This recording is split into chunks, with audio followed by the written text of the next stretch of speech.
Welcome to the Financial Planning for Canadian Business Owners podcast. You will hear about industry insights with award-winning financial planner and entrepreneur Jason Pereira. Through the interviews with different experts with their stories and advice, you will learn how you can navigate the challenges of being an entrepreneur, plan for success, and make the most of your business and life. And now, your host, Jason Pereira. Hello and welcome. Today on the show, I have a repeat guest, Scott Terrio, manager of Consumer Insolvency at Hoyes Michalos. Scott is back on was on the show back in May of 2020. I mean, nothing's happened since then, so why would I bring him back on? But you'll find out, right? So I was back in episode 15. Anyone wants to learn That's about a lifetime ago now in terms of events. Yeah, so Scott, welcome back. Oh, thanks, Jason. So before we get started on why I brought you back and everything that may have happened between then and now, tell us a little bit of what it is you do. Yeah, well, so we file personal insolvencies. We're the largest independent consumer-only insolvency firm in Canada. We got 23 offices across Ontario. Hoyes Michalos has been in business since 1999. Doug and Ted opened the doors, so it's 25 years coming up in January, I think. So, they've been doing this a long time. I've been doing this 14 years myself. I've probably filed 7,000 or 8,000 consumers in terms of insolvencies over the years. We get to see, we're on the front lines in a way of consumer debt. And because most of our files are proposals, consumer proposals versus bankruptcies. And in a proposal, the creditors have to vote on it. So we get to see not only the situation that consumers are in, but also the mood that the banks and lenders and CRA are in on an ongoing basis and how that changes over time. So that's what we do. Excellent. So last time you came on, something had happened in the world because it was May. And, there was a lot of concern about people losing jobs and other things going on and what was going on. So I brought, we had planned to bring you on before that, but it was kind of interestingly timed at a point of economic uncertainty. 2 months into a generational event. Yeah. Yeah, exactly. So, the reason it's funny enough, because the reason I had talked to you about coming back on was actually related to all of the COVID and things that happened then. And it's specifically having to do with what's going on with business owners right now and how the Canadian Emergency Business Account is coming due, that loan, which we'll talk about in a second, as well as other debts that were taken on during the course of COVID, coupled with the current high interest rate environment and just general economic difficulty of certain sectors of the economy, right? This is kind of a perfect storm for a lot of people, unfortunately, and a bad one. Yeah, so, I've said to someone the other day, if 4 years ago you had asked me to design, and if I'd been smart enough to design kind of a perfect financial storm, I might have done all that's happened and maybe widespread job loss on top of it. Yeah. So let's go back, right? So COVID happened. There was a bunch of government programs that came out to try to keep businesses afloat. The first one was the Canadian Emergency Business Account. Talk to me about what that is and what the situation is with that now. Yeah, well, when things went south in the economic shutdown for COVID, the government reacted by putting out emergency benefits. So, and they rolled out over time, and they were different ones. Initially, it was consumers. CERB. It was rolled out for kind of immediate consumption, just to keep people afloat, keep paying the rent, paying the bills, whatever. 3.4 million Canadians lost their jobs in March of 2020. So top that. And then, of course, there were more as things, got worse. And then the business community received benefits, the CEBA loans, which you're talking about. Mm-hmm. And it was I believe 60,000, 40,000 of which was, if you paid it back, 20 was granted. I got that right? Yeah, you're right. If you pay back, just a change. So it was supposed to be the end of this year. Yeah. Actually, it was supposed to be the end of last year that we were supposed to pay back 40 grand in order to get 20 basically forgiven. Yeah. However, they pushed it back a year. And despite all the lobbying for greater forgiveness, because a lot of businesses are in rough shape, we got, instead of forgiveness, what we got was, it's not fair to have that happen during Christmas. What we'll do, we'll give you until January 18th instead. Yeah, you got 18 days. Woohoo! Yeah. So I don't know. We can. I'm going to put that up there with the most condescending thing I've seen them say. But continue. Yeah. No. I have. I have a bunch of thoughts about this based on people we've met with. Obviously, we've met with a lot of small businesses over the course of from COVID until now. many of which we met with immediately. So there was an immediate kind of panic reaction that we saw from both consumers and small business owners during COVID, obviously. So we got flooded right during that podcast time, actually. So March, April, May, June of 2020 were insane for us because people were calling us, dozens of people every day, each of us, and all I did was just initial consultations, one after another for like 4 months. And most of them didn't file. And that's because they were out of work or their businesses were closed down. So we told them all the things they could do, but it's probably not wise to do it yet because you're effectively creditor proof while you're not working. And, you also, it's a proposal specifically versus bankruptcy is a 5-year, you're entering into a 5-year arrangement. So, you don't want to do that lightly. You want to maybe wait until your income is back or whatever. So a lot of it was just postponing filings at that time. Mm-hmm. But you can think of the main ones that we met with, right? Like, there's kind of tribal knowledge out there now about this stuff. So the biggest industries we met with were restaurants and bars, hit, probably the hardest of anything, small retail businesses where, they allowed the big box stores to stay open, but not the little guys. Nicely done. Acting and entertainment was a big one, obviously. In-person entertainment. I'm not talking about Netflix, which everybody binged on, but I'm talking like plays and concerts and all that stuff. And because I work at Young and King, you see a lot of that. Doug and I got a particular taste of it. Yeah, the acting union is up the street. Anybody, and remember that a lot of actors work in restaurants and bars. So yeah, not only did they get double hammered, right? Because even their daytime jobs, because every actor, the joke is, well, they're all servers, and they'll tell you that, right? But so that was a double whammy. And then corollary industries, because I wanted to get the word corollary in here, is to those industries, right? So catering and technical services, all those guys got hammered too, because if you're not filming anything, right? Yeah. Any businesses where physical contact is made. So think about this now. Massage therapists, got lots of calls from them. Chiropractors, physiotherapists, yoga even, which is in person kind of thing mostly until it did the shift to online or hybrid. But a lot of those, dentistry, that kind of stuff, those people were highly affected. And then other ones that you might not think about, which I was surprised by, but makes sense, is tattoo artists. Lots of those. Go down to Queen West. They got decimated, those poor folks. The tourism industry, travel, flight attendants, anybody related to the air travel industry got crushed. Weirdly, on the flip side, some places did well. So, obviously cardboard manufacturers, which I didn't talk to, but flower shops, for example, you can't visit grandma, so you send her flowers. But here's the thing. When things reopened, those guys got crushed because everybody could visit grandma again. So all the hiring that all they the did, ramping up, to keep up, and now boom, they got to fire everybody again. So there's a lot going on here that I don't think the public would necessarily see unless they had the kind of ringside seats we do. So that's kind of what happened with businesses with COVID. Okay, so that's what happened. Then they took on a number of loans. Again, CEBA is one of them. There was a HASCAP one for highly affected services, certain sectors of the economy. And then, of course, there was other loans as well. So here's, I think the first thing we got to basically dispel any kind of myths about is that these may have been loans for the business, but they were all personally guaranteed, were they not? Well, CEBA was just business. Okay. So let's get that one straight right off the bat, because I have to do that when people call, right? So, and I don't know whether the government designed it that way or whether they just screwed up. Okay. Typically, and look, I'm in this industry, and in my previous life, I worked for John Deere for 14 years. So I also saw that all John Deere dealers who own John Deere dealerships are independent business people, but they also, John Deere made them have personal guarantees. Okay. So this is typical, right, of a bigger business where, if you're getting loans from banks or from BDC or anybody like that, they will typically look for personal guarantees. And that's because they want to get around the notion of legal separation in a corporation. Like if you go under and the business closes, they're going to be out of luck.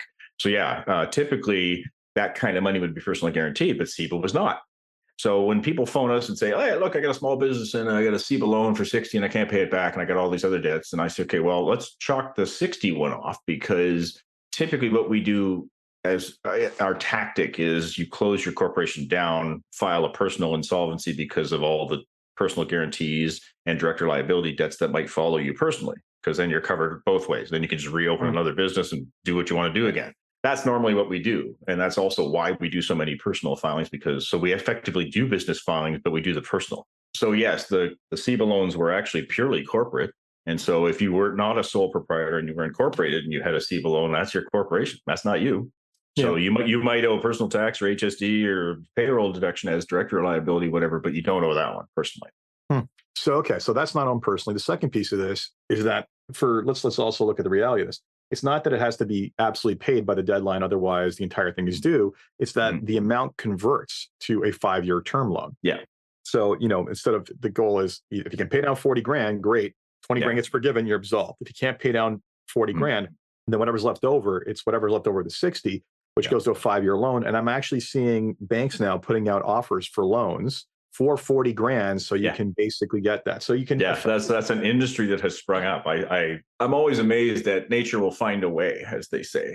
That's it. And it's the same in financial nature, I guess. Banks see an opportunity to, here, I'll give you a loan for longer, better terms, whatever, and you can pay us back instead of them. So yeah, I guess it could have been expected, but it makes sense. Yeah. It's perfect. I mean, and from the bank standpoint for business, it's like, well, it's funny because it's like, we are going to lose a certain amount of $60,000 loans and make nothing off of this, or we're going to get and we're going to have a bunch of $60,000 loans. But if we just offer this, then we'll have a lot of $40,000 loans, right? So and for businesses whose long-term viability is good, and you can just get through the next little while, then it's probably a smart move, right? Because ultimately the banks will make interest on that longer term. Great, but I think probably for the ones that are in too deep, they probably said, no, I don't think so. Yeah. All right. So, okay, let's talk about what a business owner who finds themselves, again, like there's a lot of perfect storm stuff going on right now. Loans coming due. There's already loans in repayment. So now this is basically going to add to the cash flow constraints of the business. Then you have slowing economy, especially depending on certain sectors. I mean, restaurants right now are incredibly squeezed if not losing money. So you have this potential tipping point happening. Okay. So let's talk about what a business owner should do first and foremost, if they're finding themselves in a position where it might not be working out anymore. Okay, so let's do that. Let me first tell you again what's going on right now that's different than it was even 6-12 months ago, just because it matters to this discussion. And then I'll ask you to keep me on track with the what do they do thing, okay? Because you're the host and I like to talk. So, okay, so number one is differences now. CRA are on the warpath like I've never seen in 14 years. That's number one. For the last, where are we at, December? Last 18 months, I'd say, since summer of 2022, CRA kind of flipped the switch. Okay, so for a couple of years during COVID, CRA was the Santa Claus of government. They were charged with getting money out the door just because they're the government's kind of money arm and they have access to almost everybody's information and accounts. And so here you go, put this money out, whether it's personal or business emergency benefits. So CRA were in the very unusual position for a while there of, giving money out. And so kind of not their natural setting. Now they are very aggressively going after everything they can for obvious reasons. We all know that the government's heavily indebted because of all this stuff and other things. And so they're looking to bring things back into some kind of semblance of balance.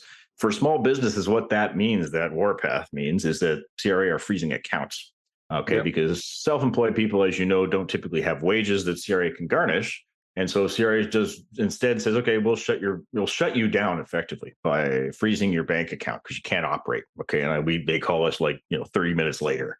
Typically, small businesses tend to use the big 5 or 6 banks just because that's kind of, they can do everything. And they're not with the Aurelia Ukrainian Credit Union, for example. It's not a thing. They're big 6. And so CRA knows the big 6.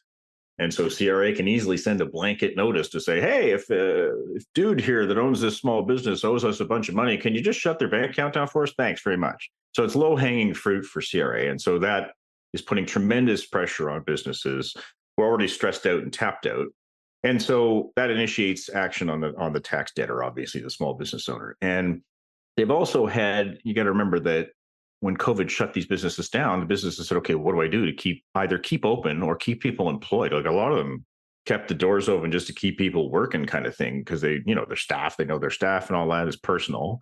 And so some of the ways they did that, frankly, and this is time immemorial, is, by not remitting HST or payroll deductions because they just used it to keep the business running as basically as they could. And that's, it's bad, but it's commendable kind of thing. So it's always been the case, but it was accelerated by COVID because, we had not faced this before. And many continued to pay rent to their landlords. So if you're a small business and you're paying 5 or 10 grand in rent or more, and you do that for 6 or 7 months, when do you stop? Do you stop paying rent and go, okay, well, I'm just going to risk, getting tossed here, but the business might, if things open again. So there's a lot of kind of humming and hawing there. And so it can easily, though, get to 100 grand that you owe in rent now, in addition to HST and source deduction and eventually these, business loans and all that stuff. So this is a pretty big chunk of damage for small businesses to get their hands around that we're facing here. Throw in inflation and interest rate hikes to the two other legs of this bar stool that we're in unprecedented financial bar stool we're seeing here. And consumers, of course, now are cutting back on essentials because of that inflation and because of interest rate hikes, their mortgage payments going up, whatever, high cost of living. And so now when these small businesses who were crushed need people more than ever to use them, they can't because they're cutting back. So perfect financial tsunami in a lot of ways. So what they can do about it, I remember.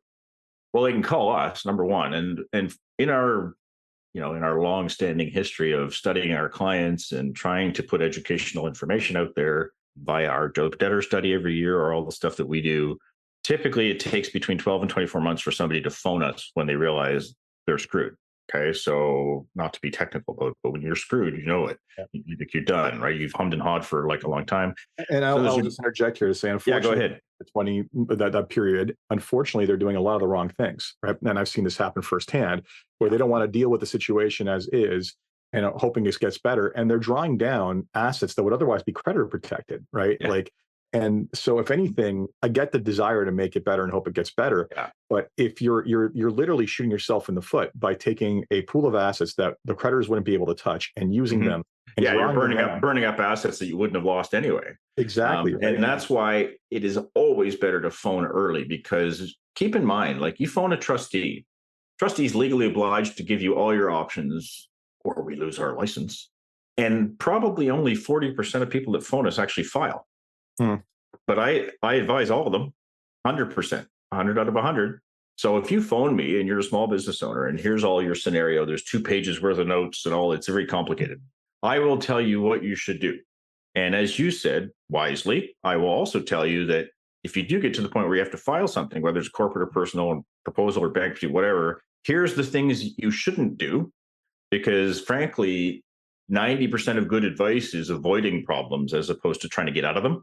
Avoidance in finance is just as important, if not more important, than any other aspect of life. And so if I can tell you, here's the 5 things you better not do, and I've written articles on this stuff, okay, like transferring assets and, like you said, cashing things you don't need to, right? The sooner you call me, the more of those challenges we can avoid, because it makes it worse. Time is the enemy of debt, period. And if you're in debt and you're spinning your wheels, and the longer it takes you to phone somebody for advice, the worse it's going to be. I guarantee that. Because there's also a lot of moving parts here, right? There's tax, there's CRA, there's the banks, there's corporate law, right? All of this stuff we take into account. So when we advise somebody, it also doesn't mean you should file anything now, if ever, right? It means, there's probably 2 or 3 things you should do between now and when you file that make you better off. I'm not talking about hiding assets. I'm talking about doing smart things, putting the pieces in place, so to speak, right? And the other thing is, well, you as a financial advisor know this better than anybody.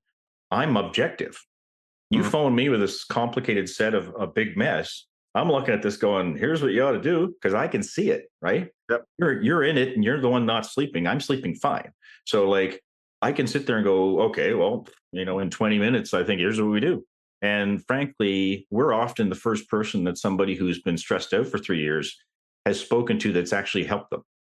So if nothing else, you feel like there's somebody out there that can, kind of give you some good advice. So the sooner the better, especially when it comes to a real business mess. All right. So sooner the better. All right. So they come and talk to you. They basically see they're in difficulty. Let's say that the business is non-viable going forward, or, can be viable for going forward, but really it's just a downward spiral. Talk to me about the steps they should be taking, the first steps they should be taking after they've come to the conclusion they need to act. Well, first we decide, is this a corporate matter or is it personal? Most of the time it's personal, because what we would do is if you're incorporated, your corporate debts are legally separate from you. That's why you incorporated in the first place. You might not even know that. I've had people who just incorporated because their brother-in-law, the cop, said you ought to incorporate. Okay. Well, the number of people who are incorporated shouldn't be. And it's like, well, what's left in the business? Yeah. I take it all from my lifestyle. It's like, I'm sure. Why are you incorporated? Oh, well, because you like doing lots of taxes. Okay, my accountant didn't tell me not to shut it down. Well, they're charging me $3,000 a year for it. I mean, like, right. Yeah. And so there are people who shouldn't be incorporated, and there are people who should be. So, and sometimes it's accidental. Maybe they're in good shape because they incorporate. Okay, well, great. That's going to work out in your favor now. If you're sole proprietor, we're having a different discussion possibly. That's the kind of reason, that's the reason you call, because we can separate all this, pull it all apart and go, okay, here's, because there's also tactics here, right? Like, it isn't just what do we do about the debt? It's what do we do about the business setup, about your personal situation, and then not only that, but you might be including things in your mind that you're liable for that you aren't, right? So I'll tell you that, like, the CEBA loan. There you go. There's one. There's a great one. Or I got a big fat loan from somebody and didn't personally guarantee it. Okay, that changes the picture, doesn't it? And so oftentimes we'll get them to close their corporation down because by virtue of simply closing your corporation down, your corporate debts are gone. They're dead. That's why you incorporated. You may not have known it. And now we look at saying, okay, well, what follows you personally from that corporation? Director liability debt does. So HSTs, payroll or source deduction owing, those are director liability debts because the government doesn't let you off the hook for that. Your corporate tax, that's gone. I'm talking about your corporate tax, not your HST, a direct liability. But these are things that people aren't thinking clearly about, okay? And so even smart people who are financially sophisticated small business owners, I can tell talking to them that they're not thinking this through clearly because they're too deep in it, right? And so we say to them, they're just thinking about what they owe, right? They aren't necessarily understanding the degree to which they're on the hook. Well, and they're stressed out, right? They're not, they haven't slept in a year, and they got employees all over them, they got suppliers all over them, everything else, right? And so we're able to say, well, when we boil it down, here's what you owe, and here's what your corporation owes. Or if you're sole proprietor, here's what you both owe, and here's what you ought to do. Because sometimes it makes sense to file like 6 months from now, and not yet, okay? But unless you called me, you wouldn't know that. And that's a big relief for a lot of people. There's also the determination, as you indicated or you pointed out, of viability. A lot of small businesses that call us are viable, but not right now. Yeah. They're viable in 6 or 12 or 18 months. So what do you do? Okay, well, we can make a plan for that, right? Sometimes they're just at the crest or the precipice of a big contract or something, right? Or I don't know, a reopening like COVID or something, where we say, okay, well, then let's not do this right now. Let's do this and then do that later. And so a lot of this is tactical. This is kind of why I enjoy small business scenarios, because it's kind of fun. For me, it's like, okay, here's what we do. And well, it isn't just file a proposal or file bankruptcy. It's here's the 5 things you ought to do with your life and your business and this. And I think when people see that kind of holistic, now I've used corollary and holistic in a sentence in this podcast, it's more of a holistic thing because we're looking at your whole life, right? In a way here. And so because we're objective, it's a lot easier for us to point out realities that you may not be able to see from your, being neck deep in all of this. So sooner the better. You might be surprised at what we do. You might be surprised that you can close the corporation down and reopen another one and do the business again, I don't know, a month from now or 2 months, 6 months, 12 months from now. And sometimes people's circumstances allow them to do that. Like I had a guy call me who had 5 businesses and he was running everywhere. And, it was landscaping and it was all very seasonal. And those are very difficult businesses in the first place because, you got 2 different seasons, 2 different sets of equipment to deal with and all this stuff. And so he closed it all down. He took a year off. His wife makes good money. All the assets are in his wife's name anyway. He didn't transfer anything. So he just happened to be, that was perfect. And he's going to file something now because it makes way more sense to do it now than when he's making, $200,000 again 2 years from now. He wouldn't have known that. But like the dude is like, the switch flipped for him immediately just because he called us and we said, well, here's what you ought to do. And he had no idea that was the way it would go. So again, people know stuff, so call them and let them advise you. Excellent. All right. So let's go through what the process of winding the business down looks like, right? Let's say that they are going to basically shut the thing down.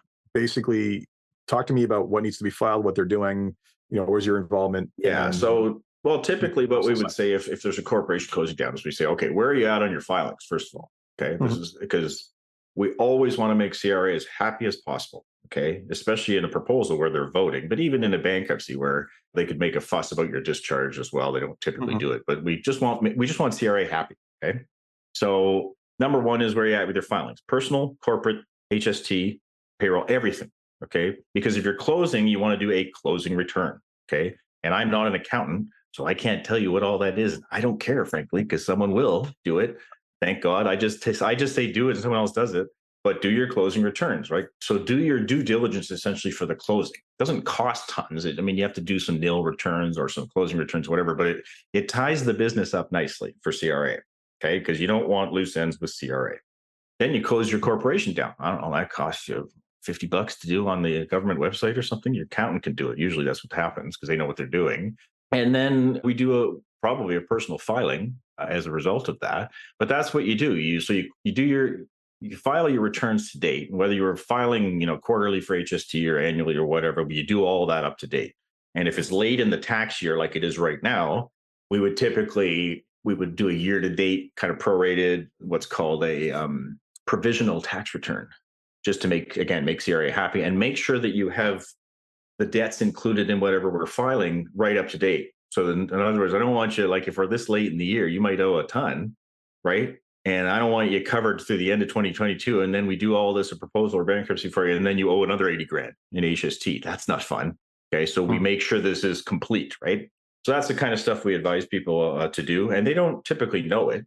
It's not because they aren't sophisticated, it's just because who would ever know that, right? Exactly. And so we use partly their accounting professionals to help, or if they have ones that either they're not happy with or they owe too much money to, they can't do it anymore. They get a new accountant. We recommend somebody, they use them, and then it makes their life easier. Okay. And everybody who calls us wants their life easier right now. And so that's kind of the stuff that we do to make sure the T's are crossed, the I's are dotted. Excellent. So, all right, that happens. Now let's talk about what happens when they're personally exposed, right? Let's talk about the consumer proposal and how that differs from bankruptcy. Because I'm sure, one of the things that keeps people away from you is this concept of bankruptcy and totally. Basically like the scarlet letter that it basically makes people think that it is. Talk to me about what the difference is, and then we can talk about, I guess that answers the question of what happens when you're exposed personally as well. Yeah. Well, it's good. It's a good point because we live in a credit obsessed society now too. So even 14 years ago when I started doing this, bankruptcy was not nearly as big a deal as it is now. Now, there's way more proposals now generally also, just for various reasons. But yes, you're right. That is what keeps people from picking up the phone is this idea of bankruptcy where like 9 out of 10 of our files are often proposals. And so the difference is, first of all, they're both insolvency.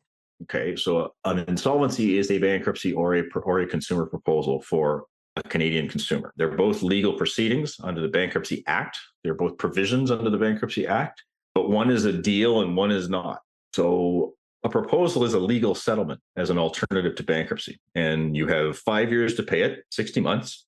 And what you're doing is you're taking all your unsecured debts, including tax, including HST, stuff that follows you from your business, including credit cards, unsecured lines of credit, personal loans, payday loans, installment loans, student loans that are over 7 years since you studied, all that stuff goes in. And because a lot of our tribal knowledge is derived from the U.S., just because of the internet and the world. When you sleep, when you live next to the elephant. Think we have an estate tax in Canada. Yeah, well, exactly. You'd have gifting taxes. We make gift taxes. I know you'd have a million examples, and so do I, right? So it's like I need to file a Chapter 7.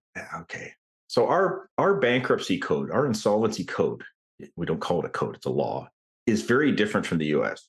Okay, so whatever knowledge you have from the U.S. insolvency code is different here. Okay. Ours is way more gentle, like 10 times, 50 times more gentle than theirs. They are a litigious society. So there's lawyers involved in this stuff. It's expensive. Everybody gets poor except the lawyers. And there's all kinds of stuff you can't include. And we can basically include almost everything, and it's cheap and it's summary in nature. And there's no lawyers involved. That's number one. Proposal, is a 5-year, 60-month maximum. So you pay X dollars over times 60 months to entice the creditors to vote for the proposal. Why would they do that? Well, because every proposal gives the creditors more return than a bankruptcy would. So when you call me and you say, here's my set of debts, 50 grand or whatever, here's the mix of debts, and here's my assets. And if I filed a prior bankruptcy and my income, net monthly income and everything, I boil that down into a formula.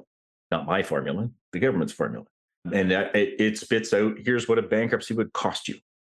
Okay. Because there's a formula and this is what it is.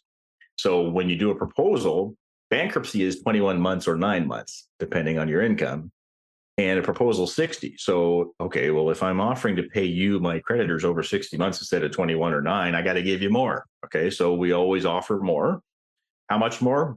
That's based on experience and the mixed creditors and all kinds of factors, but we kind of know where to be. We don't want to offer too much because it's easy for me to spend someone else's money, but we also don't want to offer so little that it's insulting and the creditors get kind of pissed off at us and say, well, you know what, give us the whole thing. Well, not take it. Let's just burn it all down. Yeah. So that's all based on long experience and everything else. And the creditors get to vote in about a 6-week period, yes or no. And it's majority rules. So 51% of the dollars owed is what carries the proposal. Doesn't matter what the other 49% say. They can scream and kick. They're involved anyway. So it's a full settlement based on what the majority said. It's like an election. You don't have to like it. This is the result. So the idea is it stops all the future interest. So you could get a break, could get a substantial break on the principal, depending on the numbers I just mentioned. Or even if you have to pay the full amount because your assets are higher or whatever, you would still probably, all the future interest would stop, which is what a lot of people want, frankly. They want a finite finish line type of a settlement, because right now they're just, they're never paying it. They're just going to pay this for 100 years till they die. And we're not talking mortgage rates here. Let's be clear, right? I mean, and also I'll say this much. I feel like the last decade or so of lowering interest rates has really skewed people's perceptions on what high interest rates are or how interest rates work. I mean, I've literally had people call and say like, well, this is ridiculous. They want to, this car loan wants 7%. This was way back. And I'm just like, and they're like, I'm like, why do you think it's ridiculous? Well, I can get my mortgage at like 3.5. I'm like, yeah, you realize those aren't the same thing, right? Yeah. I know. No, you're right. You're very right about, and I wrote something about this the other day. The last decade has screwed us all up psychologically for what's normal. It's messed Canadians up completely. Their perceptions of money, and now we're going to see exactly what happens because of that. And for the next 5 years, because everybody's expectations are nuts, and their sense of entitlement for certain financial boons are nuts. They legitimately think that money should be borderline free at this point. Yeah, well, it was, for 12 years. So, Christ, what do you think? Yeah. So, it's a very good point, because now I think people are going to get a real taste of reality for the next little while, and it's not their fault, but this is going to, there's going to be some hurt, right? Mm-hmm. Yep. All right. So basically, let's go over, I guess there's a recap of this, because we've got through some rabbits. But so bottom line is, look, things are not great right now for a lot of businesses. The longer you wait to resolve this, the more likely you're going to do things that are foolish or detrimental to you, like drawing down assets you didn't need to. The bankruptcy is not necessarily the option you're going to take. There's better options or more preferable options, like we just went over with the consumer proposals. Businesses, if you owe CEBA and you think that there's no hope of paying that back, then frankly, you can shut down. That is an option, assuming, there's other factors, right? If you're like a consultant who runs all their business through a corporation, that's fine. If you got bricks and mortar, mm-hmm. There's other issues there, right? So bottom line, heavily asseted businesses are handled entirely differently. Yeah, exactly. So you have that, but the reality is that I think anyone who's staring down the barrel of that deadline in January, mm-hmm. I wish, in January, needs to start acting, not just worrying, right? So and needs to start reaching out. That's the first time, by the way, I've ever used that term myself. Reaching out. I just never do. Yeah, but it just came to mind. I think people need to contact somebody and start talking, right? Because as you said, you don't want to leave this longer. Deal with it now, at least get some advice now, even if you don't do anything tangible right at this moment. Yeah. So I think we'll end it there. So Scott, thank you so much for taking the time. Where can people find you? www.hoyes.com is the firm's website. You could go down a real rabbit hole on there. We have thousands of blogs. We have Debt Free in 30 is our podcast that Doug does every week on Saturday mornings, available everywhere, iTunes, YouTube, etc. I have a recently formed Substack that I've been doing and trying to write sensible things on, but I can't think of it. So Substack Terrio, I don't know. You can find me there. It doesn't matter. I'm on LinkedIn and Facebook, and just if you have somebody, I guess, who sometimes people get compelled to call us by someone else, right? Because their friends or their family go, dude, like you're drowning here, okay? And so don't be afraid to to point out to somebody that you know or love, or whatever, that maybe you ought to just speak to somebody, because sometimes they just can't do it, and they need a bit of a push. So don't be afraid to do that. It's almost like giving them permission, right? Quite honestly. Yep.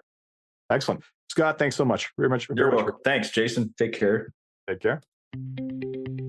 This podcast was brought to you by Woodgate Financial, an award-winning financial planning firm catering to high net worth individuals, business owners, and their families. To learn more, go to woodgate.com. You can subscribe to this podcast on Apple Podcast, Stitcher, Google Play, and Spotify, or find more episodes at jasonpereira.ca. You can even ask Siri, Alexa, or Google Home